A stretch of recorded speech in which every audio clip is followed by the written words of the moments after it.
کہ پورو prime minister Imran Khan جو ہے وہ ان کا استقبال کرنے کے لیے بارڈر پہ پہنچے،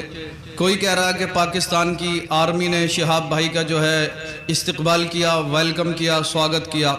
طرح طرح کی افواہیں جو ہے وہ شہاب نامی شخص کے نوجوان کے نام سے سوشل میڈیا پر پھیلائی جا رہی ہیں۔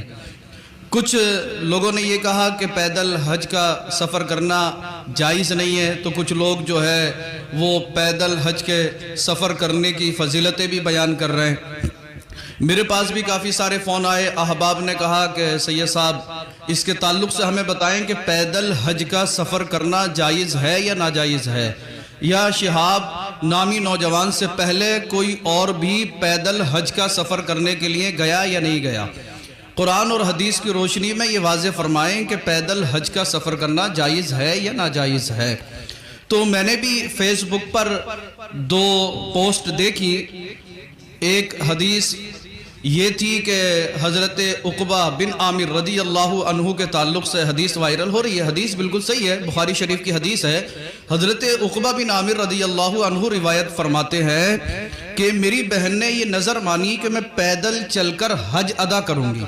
اور مجھے حکم دیا کہ میں نبی کریم صلی اللہ تعالی علیہ وسلم کے دربار گوہربار میں حاضر ہوں اور سرکار صلی اللہ تعالی علیہ وسلم سے یہ دریافت کروں،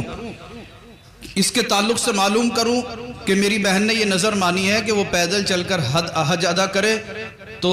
میں جب سرکار کی بارگاہ میں حاضر ہوا، حضرت عقبہ بن عامر رضی اللہ عنہ فرماتے ہیں میں نے سرکار کی بارگاہ میں عریضہ رکھا تو سرکار صلی اللہ تعالی علیہ وسلم نے ارشاد فرمایا کہ وہ پیدل سفر کرے اور سوار ہو جائے۔ مطلب یہ ہے کہ جب تک وہ پیدل چلنے کی ہمت اور طاقت رکھتی ہیں تب تک وہ پیدل سفر کریں، اور جب پیدل سفر کرنے میں دقت ہو، پریشانیاں ہو، کٹھنائیوں کا سامنا کرنا پڑے تو وہ پھر سوار ہو کر سفر کریں۔ یہی روایت ابن سنن نسائی میں بھی ہے۔ حضرت عبداللہ ابن عباس رضی اللہ عنہ روایت فرماتے ہیں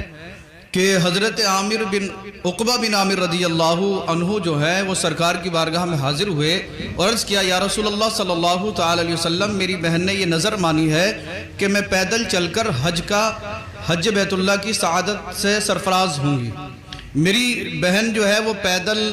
حج کرنے کی منت مان چکی ہے یا رسول اللہ صلی اللہ تعالی علیہ وسلم، اور اس نے مجھے آپ کی بارگاہ میں بھیجا اور فرمایا کہ سرکار صلی اللہ تعالی علیہ وسلم سے اس کے تعلق سے معلوم کیجئے۔ تو اللہ کے نبی صلی اللہ تعالی علیہ وسلم نے ارشاد فرمایا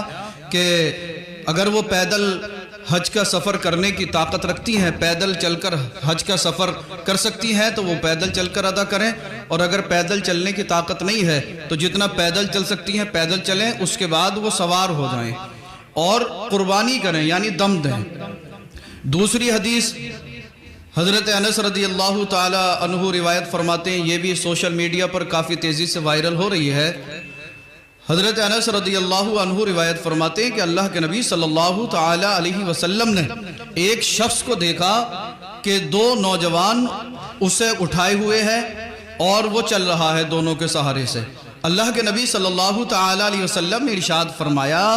کہ اس کا کیا حال ہے؟ تو